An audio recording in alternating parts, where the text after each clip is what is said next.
Howdy, everyone. Welcome back to Moment of Truth. My name is Saurabh Sharma. I'm the president of American Moment, and I'm joined by...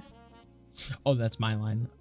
Nick Solheim, the COO of American Moment. And we begin as we need to go on. Welcome back to yet another episode of Moment of Truth. We hope you guys have had a great week. Last week, we released a special bonus episode of the podcast. Hopefully you enjoyed it. Tell us if you would like us to do it more. Jake's going to be moving up to DC soon. He's been remote for the entirety of the Wuhan communist flu. So we've decided that we may do this again. So let us know. What'd you like? Would you like us to shoot the breeze? Did Nick look really stupid on the show? He's going to clip that part out because he doesn't want to be on the show anymore. I understand, but you can conscript him into doing it. That's if our true. adoring fans demand it. Jake, just like the rest of us, is a little bit of a narcissist. So yeah, tell him how cute he is. Yeah, that's right. He has that child star good looks. Anyway, it's funny. Right before we started the episode, we were being told about a story about someone who works at an undisclosed conservative Inc. institution who apparently turns on a VPN. I think that may have been an exaggeration to listen to this podcast, but that it is his lifeline to more based vistas at his place of work. So if you're like that and you would like to reach out, all of our emails are on Proton Mail. So shoot us an email at either sarab@americanmoment.org or nick@americanmoment.org. And we will bring you into the underground cargo cult that is American Moment. What have you been calling it? Like the Order of the Gear? No. That's dumb. That's only what I call it when I'm listening to someone else. But look, we are helping build community for people in DC who think like us, who are dissidents in this town. So reach out to us. We're doing social stuff, professional development stuff for people who get it. If you know interns that are in town this summer that could use from a community of people who are like-minded. We know that it can be hard to have the beliefs that we do, the nationalist populist vision of what the future of the Republican Party and the conservative movement need to be. Send them our way. This is what we're for. It's not our job to create a mass movement of anything. There's other people who are good at that. It's not our job to craft original ideas on what needs to be done on policy. There's other people who are good at that. But what is our job is to give special and differential support and aid to the people who are our friends and allies in this town that will build up institutional influence and expertise so that the next time we have the ability to staff a congressional office or a presidential administration or whatever, that we aren't undermined by people on the inside. That is what American Moment is about. Tell your friends, tell your family, tell your loved ones, tell your rich neighbor to give money to us, americanmoment.org/donate. But without further ado, I'd like to tell you a little bit about the guests that we're going to have this week on Moment of Truth. This week, we're honored to have on, I think, our first sitting government official. We have FCC Commissioner Brendan Carr. He joined the FCC during the Trump administration after being a general counsel and a GS scale staffer there under Commissioner Ajit Pais and then at the time Chairman Ajit Pais as well. And he immediately made a name for himself as one of the most entrepreneurial and interesting people on the issue of big tech at FCC. He used his bully pulpit for something good, not to just set himself up for a sweet lobbying gig when he's done. In fact, he's told us stories about how basically every time he says something, he lowers the chances of him getting a fat payout when he leaves the FCC one day. And we hope he stays for a long time because he's been on the leading edge of everything from what we need to do about big tech, how we think about the future of governance when it comes to technology, non-discrimination for conservatives online, and so much more. We had a wide-ranging discussion of everything from China to our innovation policy to what needs to be done on 5G and so on. What is 5G? If you think it causes coronavirus, maybe it does, but it also does a whole bunch of other things that he tells us about. Yeah, give you cancer. Well, no, that's not true. We disavow. This podcast does not represent the views of the Federal Communications Commission. Nick, other than that, what did you think of the episode? I have to say that Commissioner Carr is probably the only person that I have ever heard that dreamed of working in one of the, federal government bureaucracies. Yeah. Certainly the only person I've ever heard of who dreamed of working for the FCC. Yeah. We had a great conversation today with him. He's a fantastic guy, very easy to talk to. We asked some pretty provocative questions, so I'm very glad he put up with us for a little over an hour. Yeah. At the end, Nick accused me of trying to get him to admit to being the Unabomber, so stay tuned for that. I did do that. And I asked him, what we should do about, banning porn from the airwaves. I mean, it was, And I asked the question you've always been wondering, do I really have to turn my phone off before we take off for a flight? Definitely tune in for that. It's a question I've always wondered, and I can't believe it took me like 10 years to ask. Absolutely. So without further ado, we'll now go to Commissioner Brendan Carr.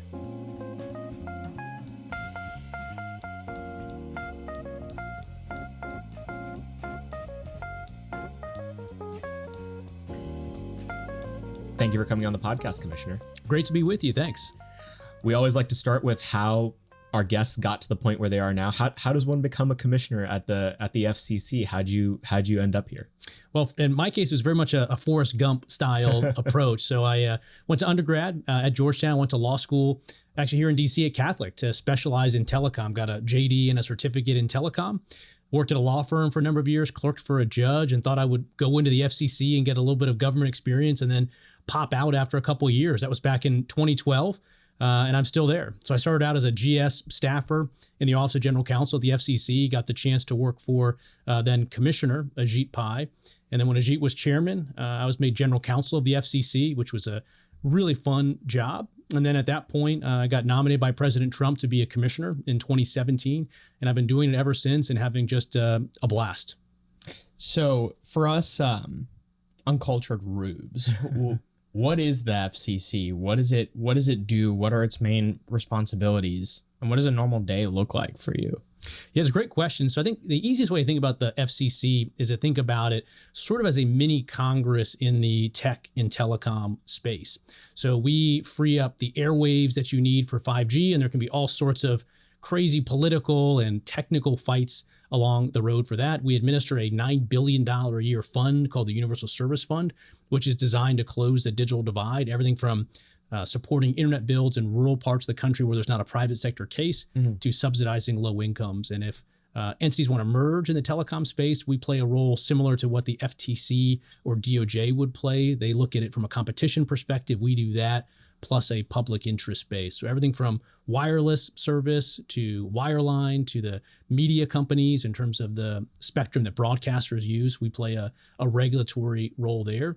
One of the big issues we've been doing over the last couple of years is 5G, making sure that the U.S. can be competitive with China and our other global counterparts as this new technology, this high-speed wireless service gets built out. This may sound like a stupid question, but I feel like we hear about 5G a lot. I mean, my dad works in the telecom industry. I heard about it growing up. I heard about it 10 years ago. Yeah, about how it makes you magnetic. Right? Well, yeah, something like that. It causes the coronavirus, whatever it might be.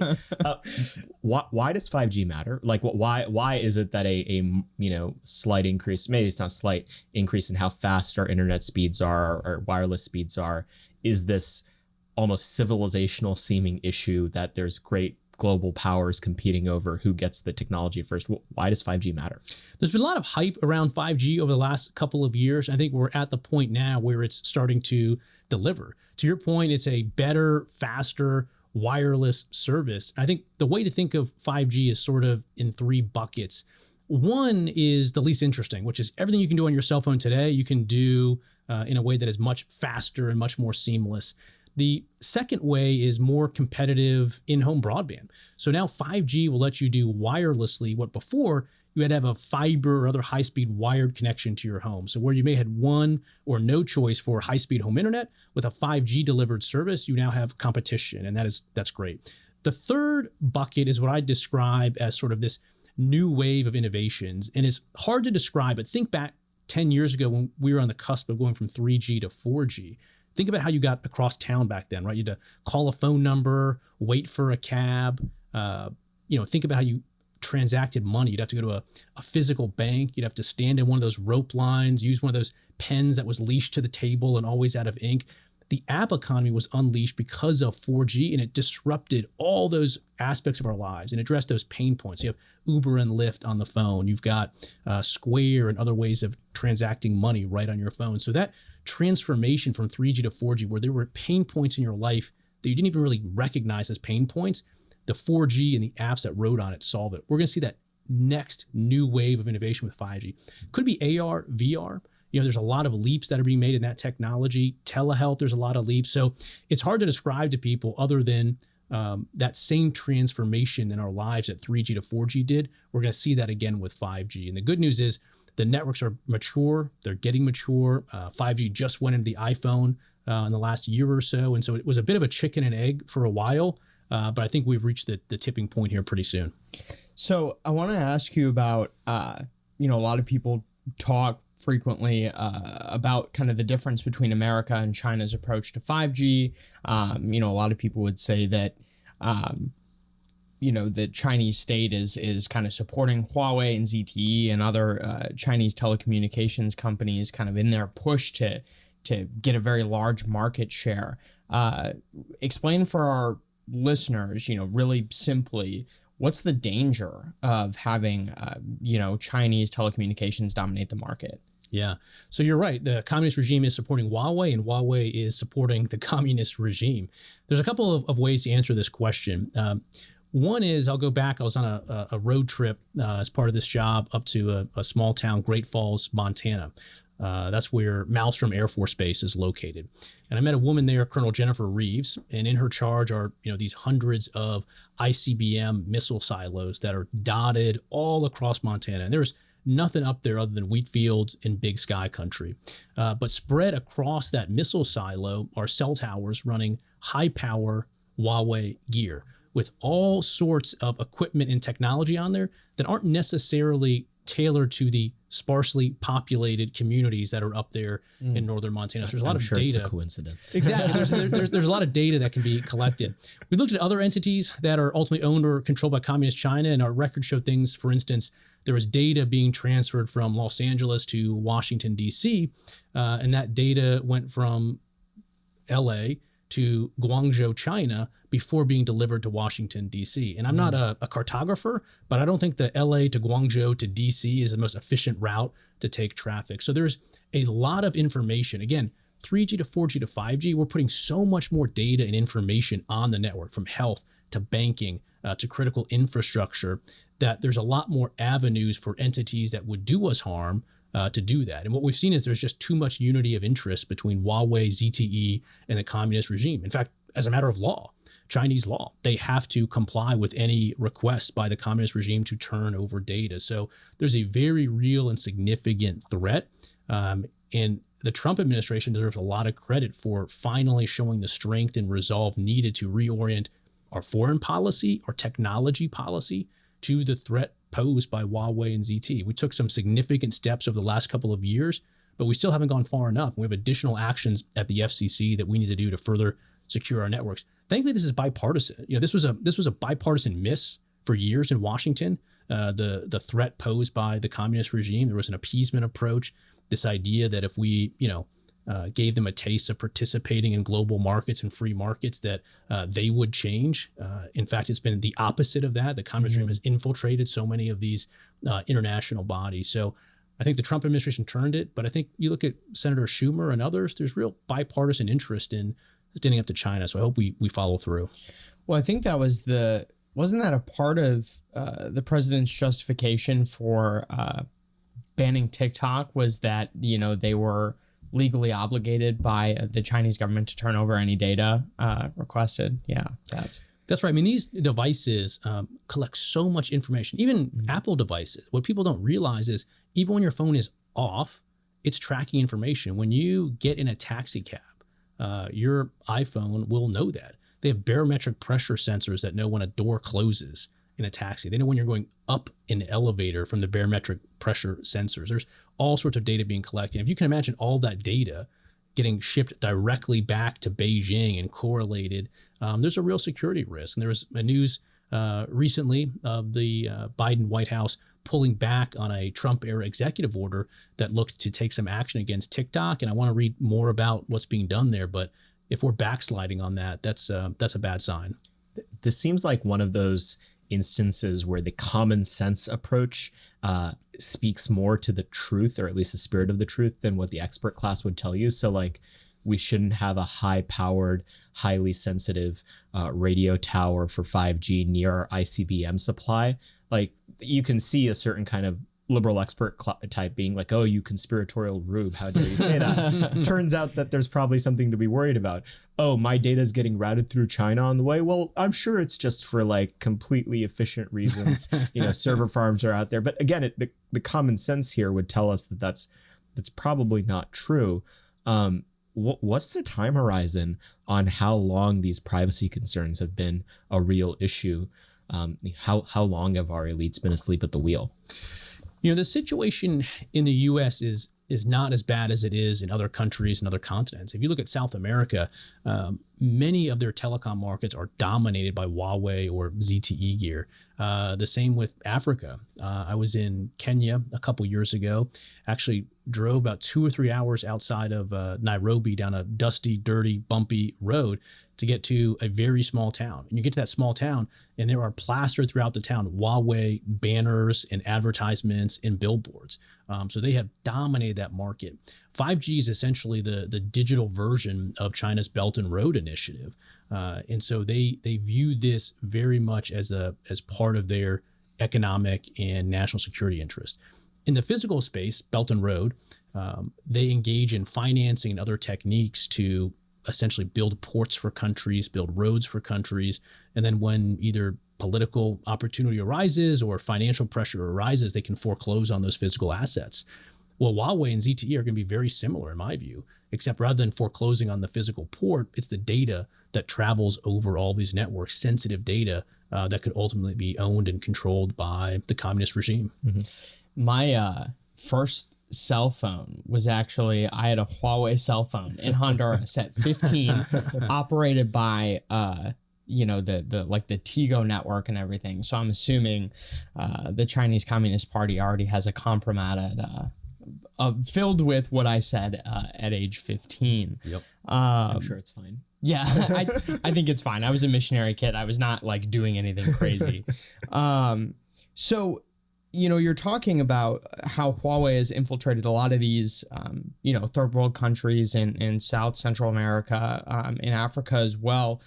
What do you see as the benefit, to the Chinese government specifically of having the data of people in those countries? What's kind of the benefit for them there?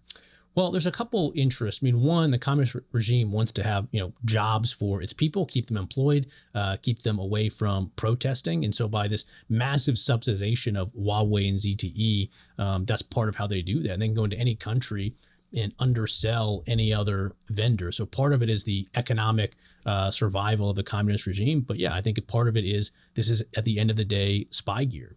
And there's a lot of information that they can gather. There's a lot of nefarious activities they can engage with through this gear in those countries. And frankly, Europe was a bit slow on this as well. This was something that the last couple of years, then Chairman Pai spent a lot of time in Europe talking to our allies and convincing them that there's a very real threat from Huawei. At first, we weren't making much progress, but the tide really turned around COVID-19 when Europe started to really see that communist China is willing to lie and cheat and say anything to maintain their control over that country.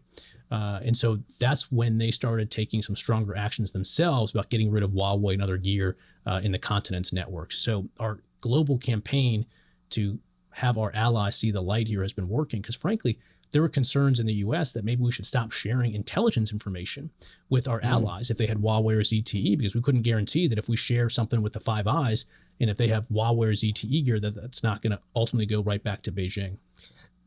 There's that old phrase about the real scandal is what's legal. How much of the issues when it comes to China, their 5G deployment, their technology deployment across the globe, how much of that is, strictly speaking, allowed because that's the terms of the agreements that people have gotten into? It's just that those agreements are terrible. And how much of it is actual subterfuge, them doing things that they're explicitly not allowed to do, and breaking the contracts that they've signed? We're certainly concerned about subterfuge, and we've had briefings in SCIFs that get to some of that. But a lot of this has been the scandal is what's legal. Again, that example of LA to Guangzhou to DC. I mean, there's no rules per se on routing other than you're supposed to use the least cost route to get there. And similarly today, as I said, we took a firm stand the last couple of years. We prohibited what we call subsidized Huawei or ZTE gear from going into our networks. Subsidized meaning subsidized by federal dollars. But we did not go so far as to stop private companies from using private funds to put that exact same gear. So go back to the Montana example. You could have a carrier A that takes federal funds for some reason. They're prohibited from putting Huawei gear in and have to take it out. Carrier B that might be sitting on the same tower right next to it using private funds can put that same gear right in the same point in the network. So actually this month at the FCC, we're voting to start a process to close what I call the Huawei loophole, because the source of funding isn't the problem. It's the gear itself. And actually Senator Rubio and others have been helping to sort of point that out and lead the way. Well, isn't this one of those situations where there is no such thing as private money when that private money is coming from a quote unquote private company that is wholly entangled with the Chinese Communist Party and isn't actually held to account for a profit motive in the way we understand in the West?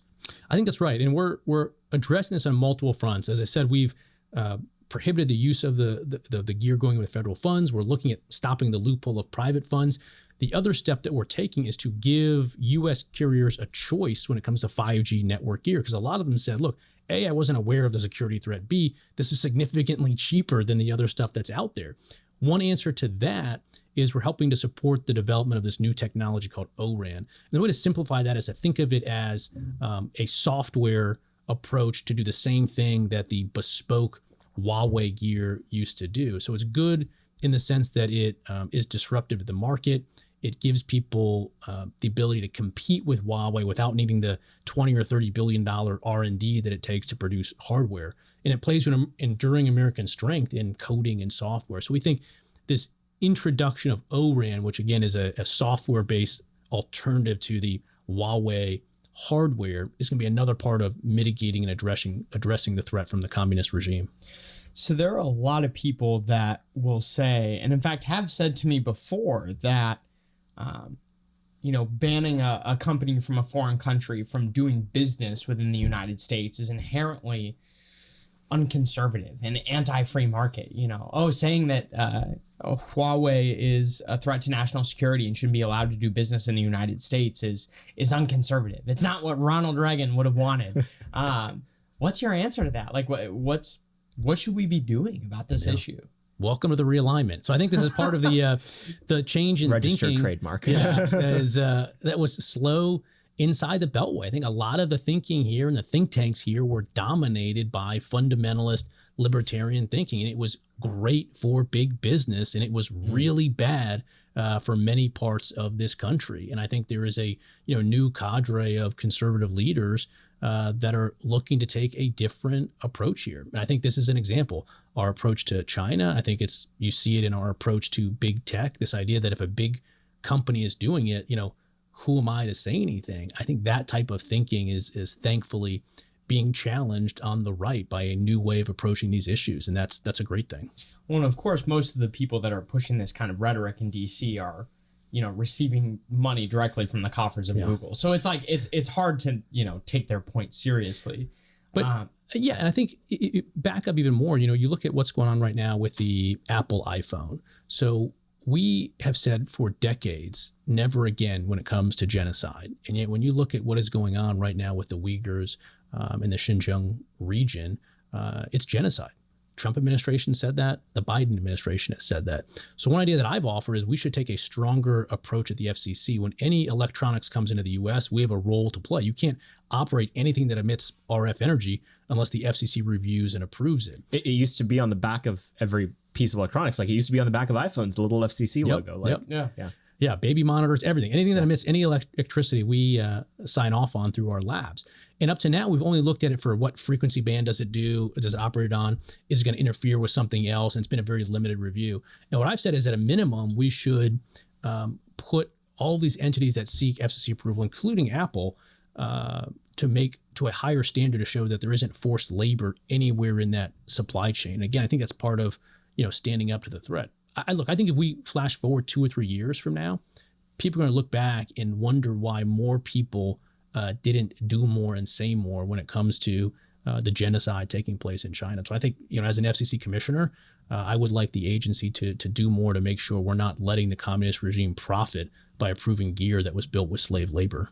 Yeah, I totally agree. I think that's great. I know Saurabh wants to ask about big tech, but I have one last question just about the networks and everything. Is this where you transition to Arctic policy? So I'm going to get there. I'm slating that for a little later. But you've mentioned working with the Biden administration a couple times. I'm curious. A lot of people listening, may not think this is a good line of questioning, but I'm curious, like, what Democrats are good on this stuff? Like, who are you working with now under the Biden administration that is 90% of the way there and kind of agrees with our line of thinking on the issue? Well, the FCC is a 5-member agency. There are 3 that can be of the president's party, 2 of the other party. So right now there's 2 Republicans on the FCC, myself and Nathan Symington, but we only have 2 Democrats right now because the Biden administration has not nominated a 3rd Democrat to the FCC. So we're 2-2. So what that means is that we are doing probably what the American people would expect of a government agency, which is we're working together, we're compromising. I'm not getting everything I want. And frankly, I shouldn't. I'm on my way to being on the 2 end of a 3-2 commission. So there's, there's consequences that come from the election. But at the moment, we are working very well together and we're compromising. And again, at least up to now at the FCC, the Democrat chair, the acting chair, Jessica Rosenworcel, she brought forward this idea that I put forward that we should look at the equipment authorization process and close this Huawei loophole. So knock on wood, we've seen bipartisan support for standing up to China. But again, I'm wondering whether that's going to hold, particularly with the new Biden executive order that looks like a potential softening on TikTok. Zooming out, maybe in a more partisan direction, you have been fairly entrepreneurial on thinking critically about how conservatives approach the question of technology policy more broadly. Walk us through what is your worldview when it comes to the question of how what are the political decisions that we should be making, the policy decisions that we should be making in the technology sphere to remain relevant and consonant with the time we find ourselves in on these important issues that are always evolving, that are always on the bleeding edge. Well, the good news or the bad news is, as a commissioner who's appointed by the president, confirmed by the Senate, that means I'm not elected. And so I don't have a donor group that I need to be responsible to. I don't stand for election. So that gives me a lot of freedom to think through issues. Like a lot of conservatives in DC, I came up through a very much libertarian strain of thinking. And what I've come to see increasingly is the idea that we all embraced so clearly in the 1980s, although I was pretty young in the 1980s to be sure, was that the only threat to individual liberty comes from big government. And that makes sense at a point in time where in the 80s and early 90s, you had such a gap between what the government can do to you in terms of your individual liberties and what a private company could do. I think that has fundamentally shifted. In no way should we think that big government is good. We need to be cognizant of that. But the idea, particularly with big tech, that you have these corporations that today have more control over more speech than any other entity in history, the idea that the only thing that conservatives should be looking at is limited government and eliminating government power while largely ignoring the threats posed to individuals from big tech, I think is part of how I've come to approach and think about these issues. And I think big tech amassed the enormous amount of power that it has by rising up through blind spots in the Democrat and Republican thinking. When you look back to the Obama administration, 2008 to 2012, 2012 to 16, this was a period of time of immense concentration of power in Silicon Valley. And the revolving door between the Obama White House and Silicon Valley would give you whiplash. It was moving so quickly. And a lot of the reason why I think it rose to power was not, in spite of the Obama competition policies, but because of it. There was a ideological mind merge where the Democrats looked the other way because of the ideology of a lot of these corporations. And for Republicans, on the other hand, the blind spot there was this idea that, well, if a big business is doing it, who am I to say anything? The only response I can have is to sit on my hands. And I think for different reasons, Republicans and Democrats alike are rethinking that approach. And that has tracked a lot of my thinking on this. I do think that the threat posed by big tech is different than what we've seen before. And the orthodox conservative response of do nothing is no answer at all. And so I've tried to articulate my thoughts on a path forward. Last year, I was out front on calling for Section 230 reform. We still need to do Section 230 reform. We haven't done that. But it's also very clear to me at this point that we need to go much further than Section 230 reform. I think we need to look at imposing some sort of anti-discrimination requirements on big tech. I don't really need to put them in the bucket of common carriers, as Justice Thomas has suggested, or look at public accommodation law. Those are basically labels that you put on certain conduct where you have imposed anti-discrimination obligations. I think the key is that we impose anti-discrimination obligations, regardless of the common carrier label, really, on big tech. And I think we can do that. The federal government, just this week, Senator Wicker announced that he's working on a bill that would impose anti-discrimination on big tech. I'm going to look to work with states as well that are interested, just like Florida recently passed a bill to take a look at imposing anti-discrimination on big tech. I think that's the future for us in terms of what we should stand for as a party. Obviously, a lot of conservatives are silenced on these platforms, but it's not just that. You have the shutting down of the Wuhan lab theories about the origin of coronavirus.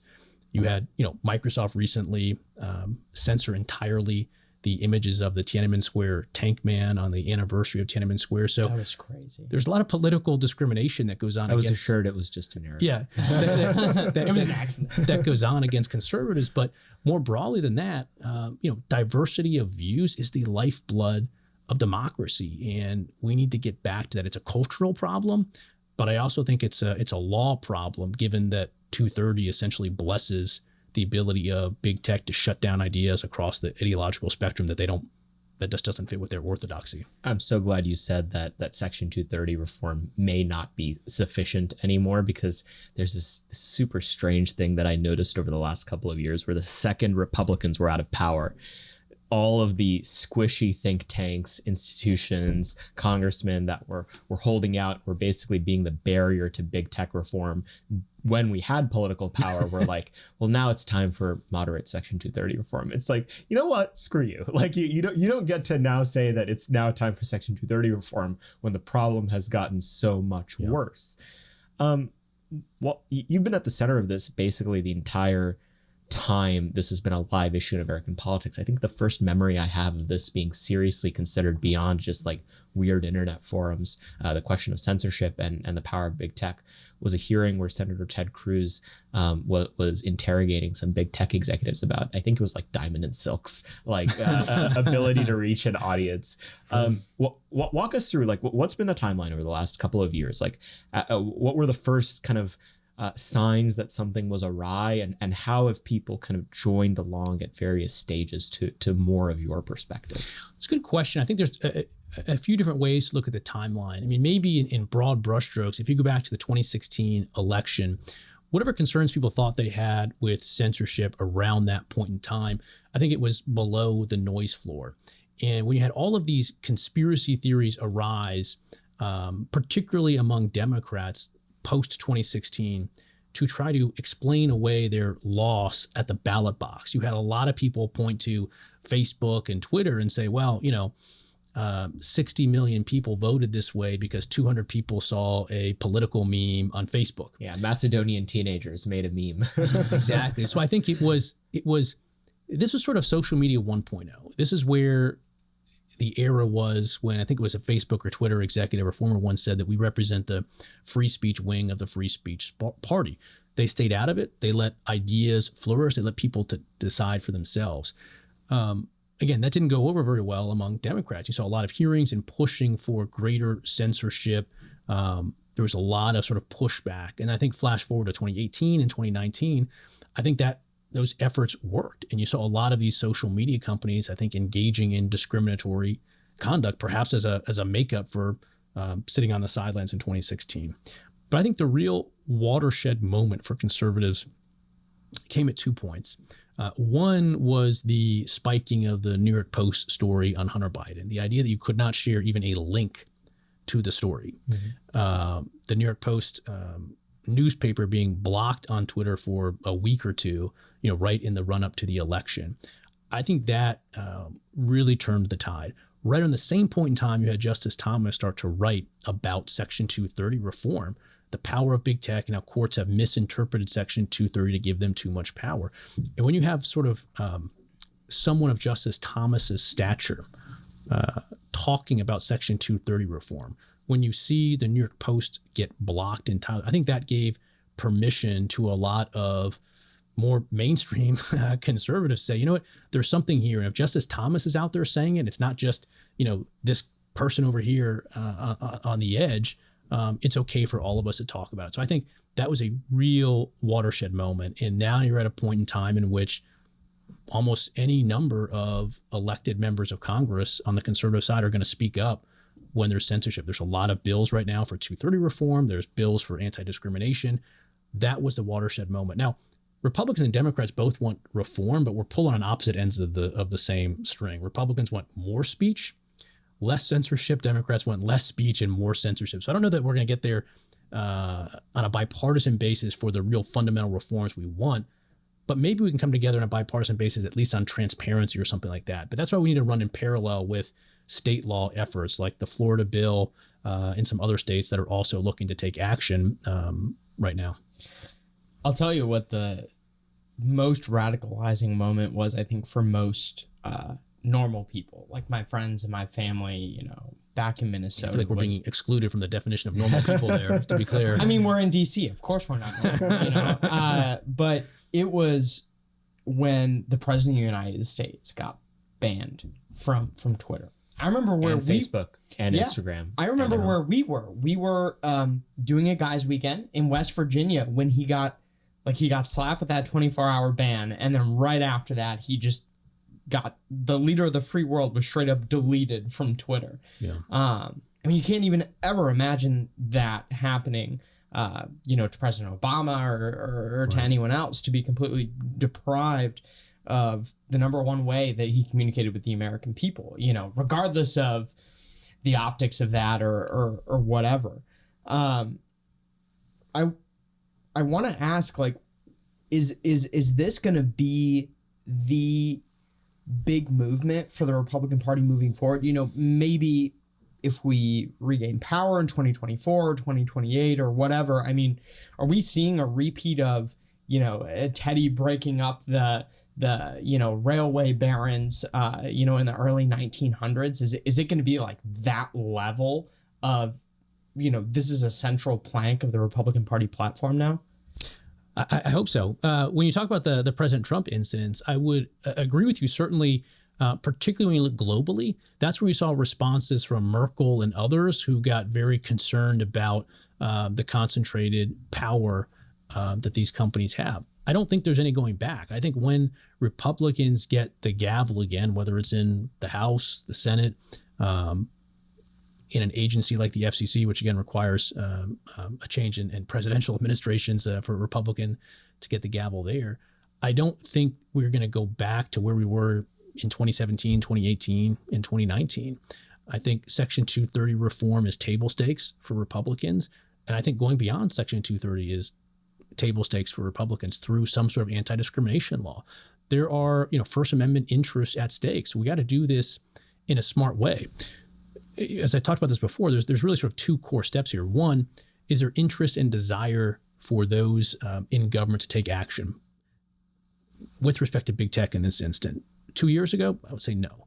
Now I say yes. That's a huge step. Now, step two is how do we take that desire to do something and actually move it into positive law, into legislative action that's going to survive court review? Because we're seeing in Florida right now, the Florida anti-discrimination bill has been sued by big tech. Now, I think regardless of the outcome of that particular litigation, I think that case and the arguments that big tech is making in that case is providing the roadmap for additional states to step in and take action. So again, when I was at the FCC, there was 3 Republicans. We did not have 3 votes for Section 230 reform, which is the minimum number of votes you need to get something done at the FCC. I have a hard time seeing that there wouldn't be 3 votes for that the next time we have 3 Republicans at the FCC. Obviously, you can't tell us all the details, but from a fairly early on point from when you became an FCC commissioner, you were outspoken when it came to this issue. Are there any stories about how you got pushback from people who you thought were on quote unquote our side that you can tell us? Any experiences of how a movement that's theoretically around to represent the interest of conservative voters, conservative ideas, betrayed them? Welcome to Doc's Hour. Yeah, exactly. Yeah, let me lay down and say about name names. No, I'm kidding. there are people on the. It's hard, right? Because there's people on the right who have these libertarian views that are earnestly held, and a lot of what I'm articulating is contrary to their views, and they have their views in good faith. Now, how do you separate from that the fact that a lot of these entities are funded by big tech? How do you separate from that? I think sort of what strikes me, again, not to play psychoanalyze other people, but like there does seem to be a tendency among some on the right to aim more of their fire at other people on the right than sort of, equal opportunity. So, and I think early on when I sort of articulated these ideas about Section 230 reform, I think the approach that a lot of people took was just to ignore it. They said, well, this is an out there idea. The House isn't looking like they're interested. The Senate's not looking like they're interested. There doesn't seem like there's a vote at the FCC. Let's not give it much oxygen. But things are very, very different now. And I think a lot of people sort of jokingly say, maybe we should have taken him up on some of those ideas he was articulating in 2019, because the 2021 ideas that a lot of people are articulating on the right go even further than those original ones. Yeah, so I'll name check somebody. Ajit Pais seems like a pretty good dude. Yeah. Like he more of a libertarian guy, whatever. He's always kind of been like one of my favorite like Trump administration members, just because he seems normal, unlike most people in this town. Like seems like a good dude. I went as him for Halloween. Yeah, I was about to bring that up. Yeah, I'll show you the outfit later. It was a great costume, actually. It was great. So for people like Ajit or whoever else works on the conservative side in the communication space or in the telecommunication space, for good guys who are not being like bought out by these massive corporations, what's the sell? Like, what are the 2 to 3 bullet points that say, listen, man, I know you're a good guy. Here's why you should believe what I believe about this. Yeah. Well, when it comes to Ajit in particular, I would not sleep on him when it comes to his views on reining in big tech. I'll simply go back to the fact that Ajit as chair, it takes 3 votes of Republican members to get reform done.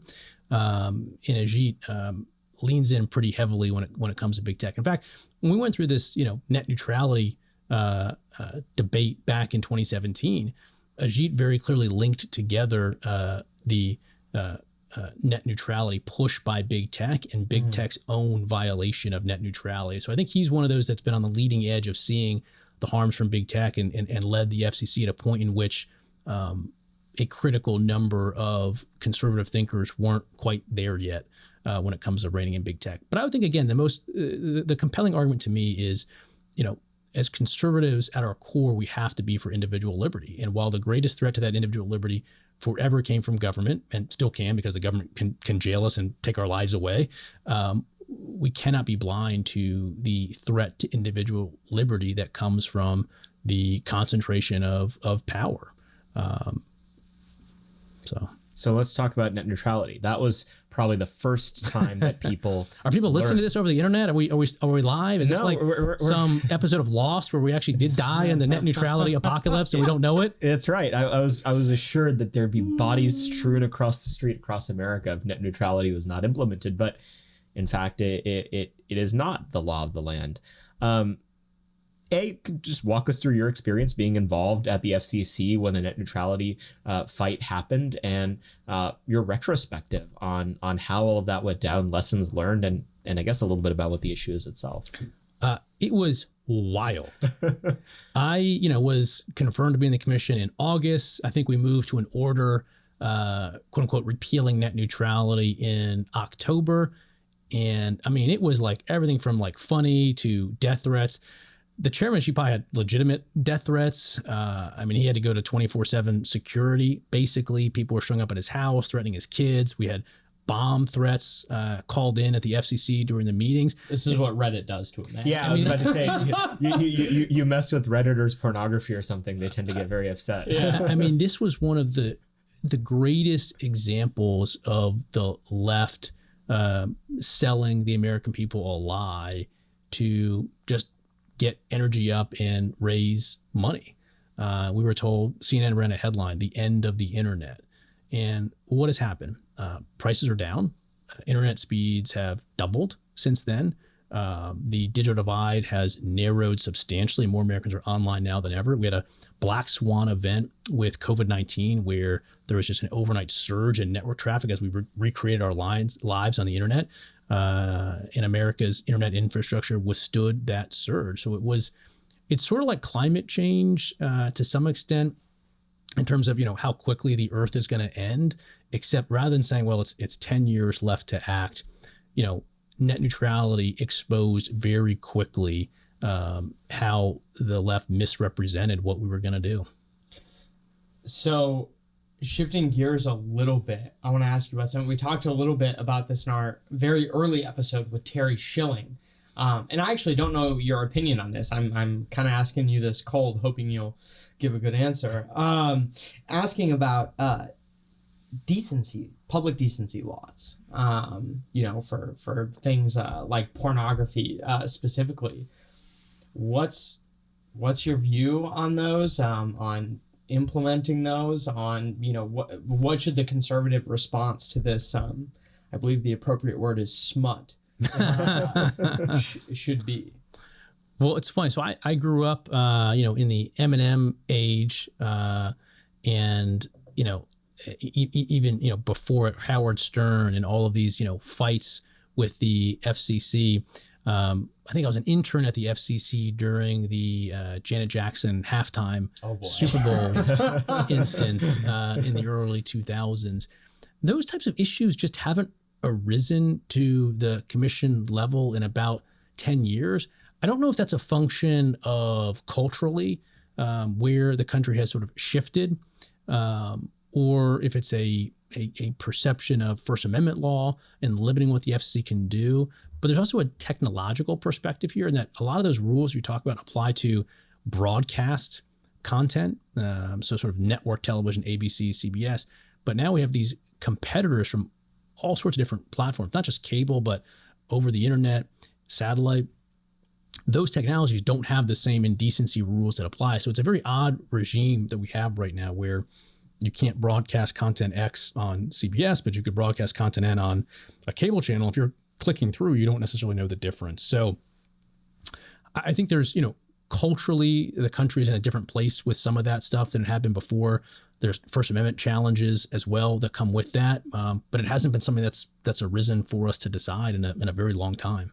If you had your way, what changes would you make to the way we structure our regulatory regime on that sort of stuff? Yeah, that's what I was going to ask. Well, it doesn't make any sense to have this set of rules apply just to broadcast television and nowhere else, because the division between those technologies is not apparent to the user. It used to be that you said, well, if you bring a television into your house, if you bring cable television in the house, you're sort of consenting more clearly to bringing in the smut, as you put it, than if you just have a TV with rabbit ears. I don't think that holds anymore.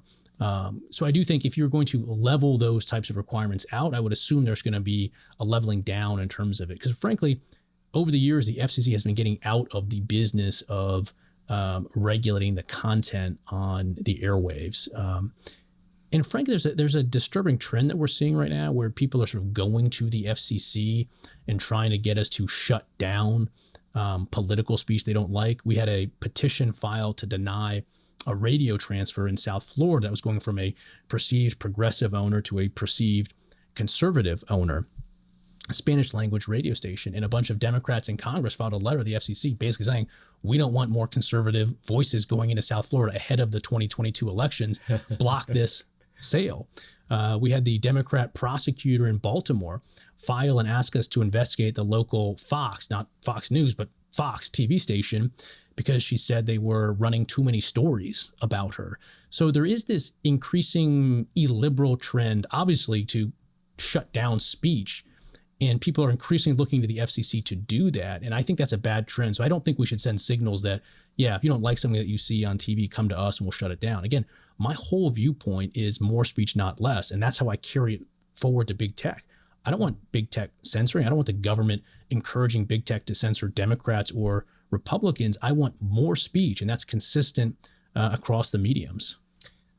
So I can see from your smirk that I haven't completely satisfied or directly answered your question. I want you to say that it should either be illegal or you should have to have some type of age verification. But it's okay. Like, I don't think I quite got there. We don't have to agree with everything. I agree with like 98% of everything else that you've said. Yeah. It's all good. As I danced around, I could see from his looks that he knew I was dancing around.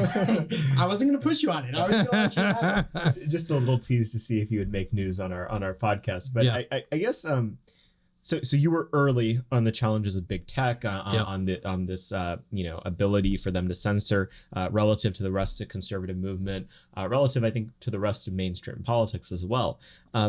What is something that you feel like you're early on right now that you're paying attention to that no one else is, that in 2, 3, 4 years, unless people start listening to you sooner, everyone's going to be like, man, wish we had done something about that? What are the emerging trends that have you concerned? Good question.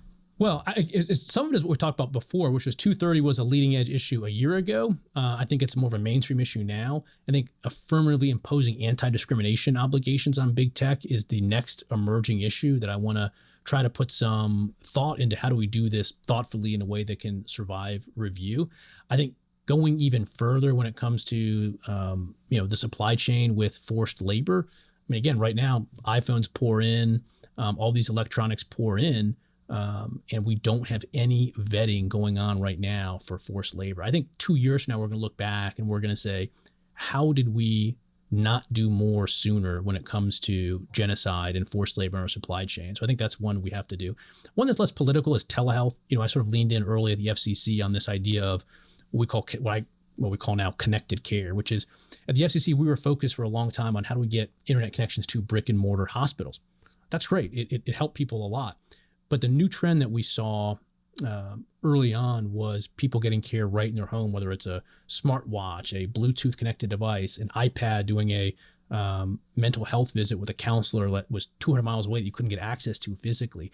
So that trend, which we sort of viewed as basically the healthcare equivalent of shifting from Blockbuster Video to Netflix, right? You don't have to go to a brick and mortar facility anymore. You can get care wherever you are. I think that trend is going to be, well, maybe not pun intended, but life-changing. It is and will continue to improve patient outcomes and significantly drive down costs. So healthcare everywhere delivered remotely is going to be, I think, really, really big going forward.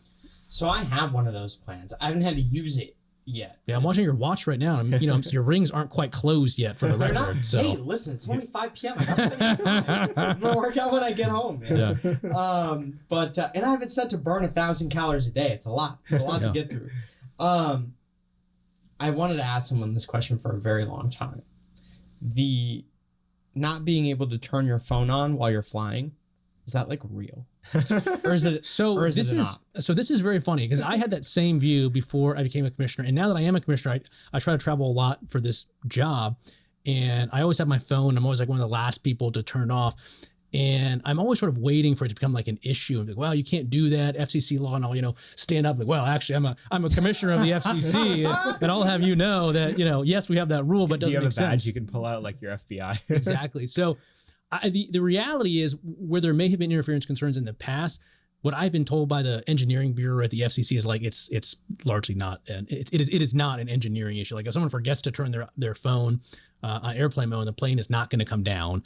People are going to still communicate. I think it is more a again, to go back almost to First Amendment perspective, it's a airline's private property dictating the rules of what you can do in that, and it's more, I think, managing people. So you don't have people talking loudly next to you and things like that, then it is a technical issue. Man, that was always my worry. Like every time I turn it on, when you're coming in for landing and you're like, yeah, I know I'll get 1 bar of service right now. And I'll get my text like 2.5 minutes before everyone else. Order that Uber first. Yeah, I'm always afraid like, am I gonna kill everyone? Yeah. Like, is this my fault? No, you're not. But if you do, I didn't say it. Okay. Yeah. This is not FCC sanctioned advice. Right. That's what you're saying. Yeah. We can insert the disclaimer. This is not, endorsed by the FCC or whatever. Yeah. So we were talking a little bit before the show about, some of the trips that you've done to Alaska, which I just returned from a couple of weeks ago. What is the benefit of having I mean, not just in Alaska, in rural areas in general, of having high-speed internet access in local communities. I think there are a lot of people that would, a lot of Google-funded people that would say, oh, if people want to have fast internet access, they should just move to a city. What's your answer to that? Yeah, a couple of answers to that. One is I spent time out on Dutch Harbor on Alaska. This is an island in the Aleutian Chains about, well, probably not even halfway out, about a third of the way out. It's where they filmed Deadliest Catch. And I visit a small healthcare clinic on this island, and they have a, high-speed connection there. And if there's an injury, if they need a CAT scan, with that internet connection, they can send that data back to experts and decide, is this life-threatening or is it not?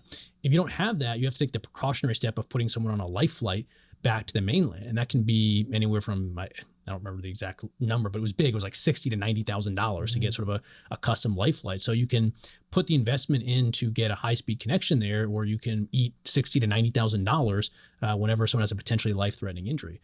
There's a school on the island that I visited, and there's access to remote learning opportunities that way as well. So there's all sorts of economic, healthcare advantages that come from having internet connections in rural communities. Similarly, I was in Unalaska, Utqiagvik, which is the northernmost community in Alaska. It's right up on the Arctic Ocean up there, and they're getting new high-speed undersea cables that are being built out there.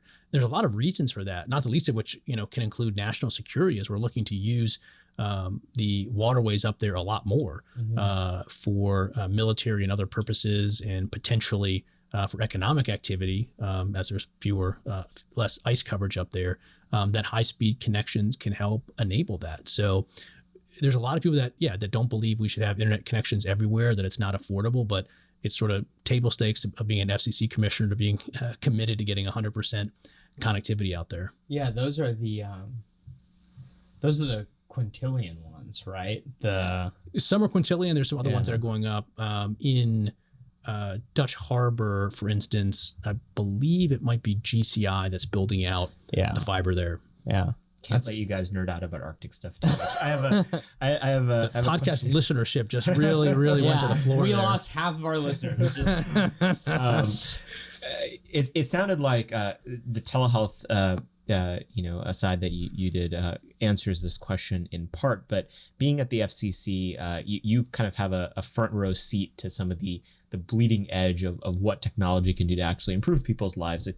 Look, be entirely honest, I think both Nick and I can occasionally be a bit techno-pessimist about the ways that it hurts humans' abilities to be fully themselves and to flourish. But what's some of the technology that you get to see on a daily basis that is still, not really mainstream, that is, very much in early days, but that you think is going to really improve people's lives? That's exciting. That's cool to watch.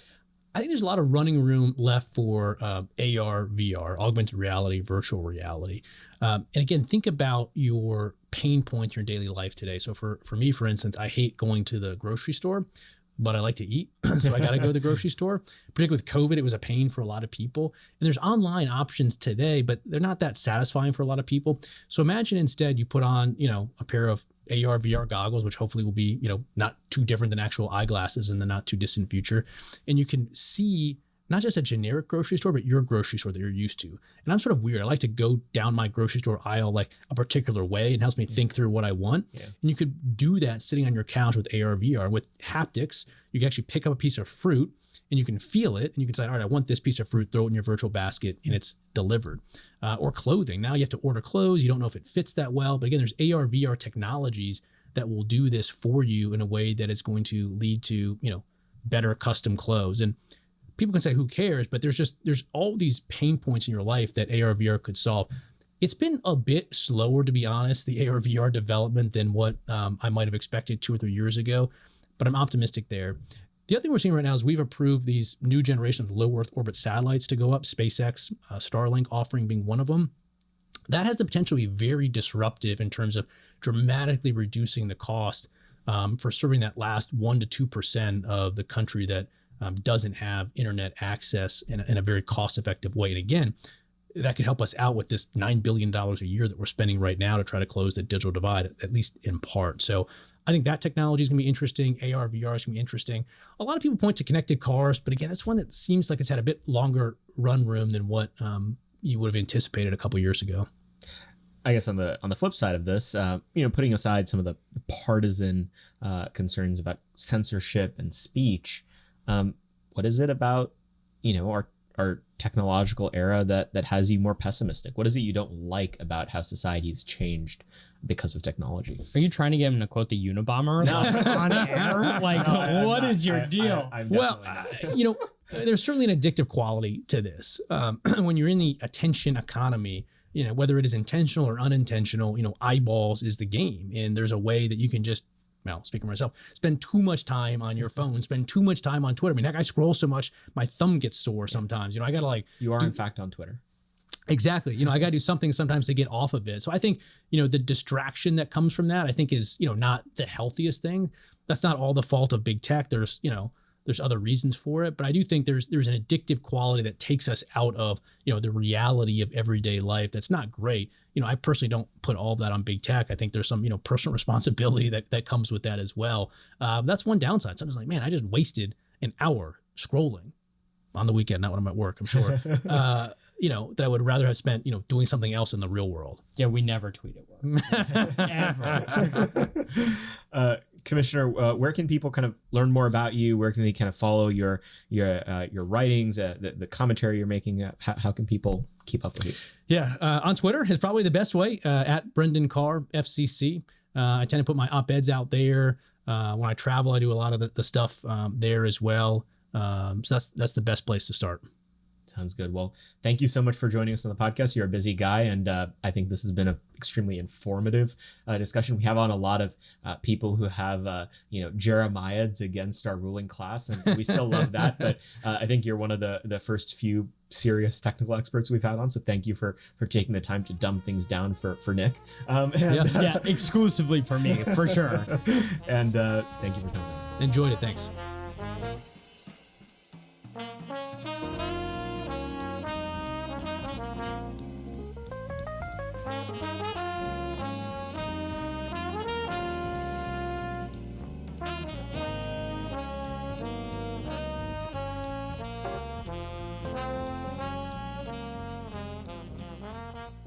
This week we want to talk about a great piece that we have up on AmCanon called Why Republicans Must Rethink Antitrust. Now, Rachel Bovard is one of our favorite people in Washington, D.C., really in the entire country. I even joke sometimes that she's our favorite board member, though we love them all equally.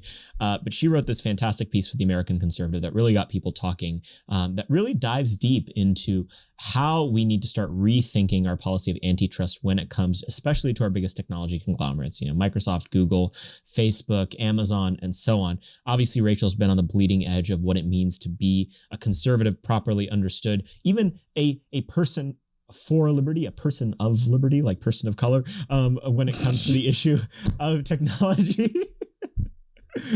Oh boy. Look, we've got feedback that people like it when we loosen up. So I'm just going to start saying ridiculous things moving forward. But we highly recommend you check this piece out. It's on AmCanon, americanmoment.org/AMCANON.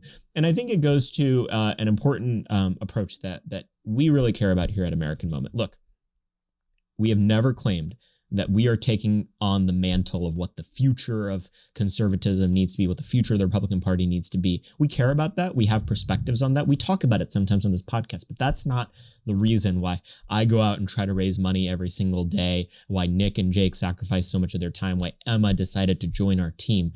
Look, we're a bunch of snot-nosed kids. We're like 24, 23, 22, and 21 respectively. I think we literally are. Emma's 23. So there's 23. Yeah, okay, whatever. 124, 2 23-year-olds and 1 21-year-old. Dang, did I just age dox? Yeah. Oh, I guess that's fine. Wow.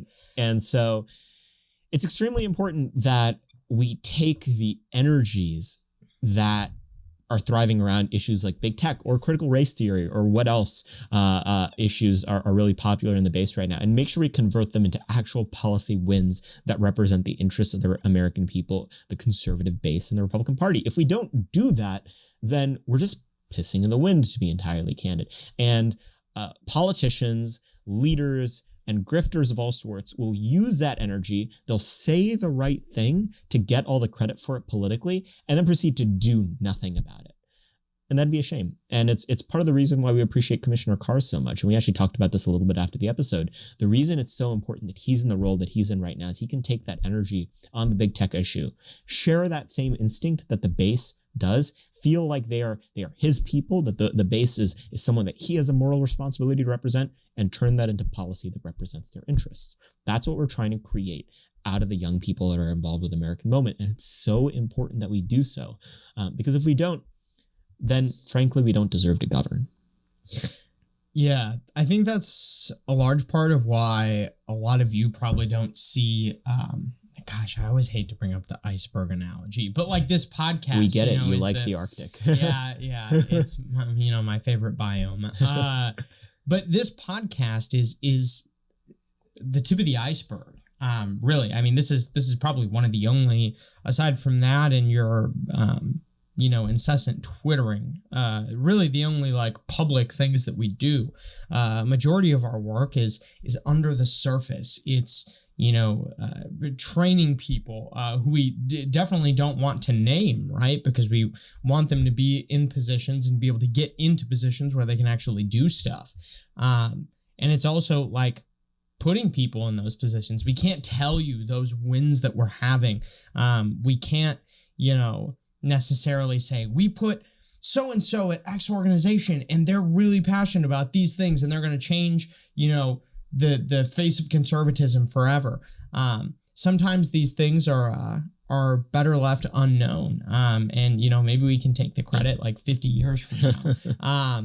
But I'd argue that we are not trying to put a new face on conservatism. We're not trying to advocate for newfangled ideas. I would argue this is what conservatism is, support of, strong families, a sovereign nation, and prosperity for all, is a when you look at kind of the broad arc of history, it's a very traditional view of conservatism. Well, it's why I hate the term new right. People have used it to describe our, there's so many names that fly around, right? National conservative, post-liberal, integralist, blah, blah, blah. I have a term which is against political taxonomical bugmanism, like obsessing. I know what one of those words Yeah, means. I understand. Like don't like obsess over labels. Like you are for good things and against bad things. That should be your politics. And, what's especially the reason I hate the term new right is because the idea that we should have a sane immigration and trade policy and, not send American children to die in the death sands of the Middle East. Those are not new ideas. There were patriots going back decades, centuries even, that have believed that exact same thing. People like Pat Buchanan, people like Jesse Helms, people like Jeff Sessions, even Dwight Eisenhower, who was the moderate Republican of his time, could have run in either party, spoke about the excesses of the military industrial complex. You are not alone in the long chain of history for advocating for these ideas, and don't let anyone who subscribes to use a slightly paraphrased term that our friend Mike Anton uses, a crackerjack vision of what conservatism is. Crackerjack conservatism is not the full history of conservatism. It is a particular anachronism of the last 15 to 20 years, and you should treat it like that. Your legacy is the legacy of the founders of this country, its greatest leaders, and sane political thinkers going back to antiquity. And scene. Actually, I don't have any, yep, cool. That's great. I 100% agree with you. There's nothing to add. I mentioned this in the intro, but once again, if you are an intern or a young employee in Washington, D.C. that feels like you don't have a community of other people who think like you do, please make sure you reach out to us. Again, my email is sarab@americanmoment.org. You can find how that's spelled on the website. Nick's is nick@americanmoment.org. Emma at americanmoment.org. If you're a young woman and feel like you'd prefer talking to her, we are here to be a resource to the staffers in this town who know what time it is, who know what needs to be done. So please make sure you reach out to us. Keep an eye on social media, subscribe and rate 5 stars. Ask a question in your 5-star review. We'll answer it. Email it to podcast@americanmoment.org if you wouldn't prefer to have it public. And we will see you next week. Thank you for joining us. Moment of Truth is an American Moment Studios production filmed at the Conservative Partnership Center. Our podcast is produced and edited by Jake Mercier and Jared Cummings. Our intro music is A Minor Struggle by Ryan Serenich. Don't forget to like and subscribe on all platforms, and you can go to AmericanMoment.org to learn more.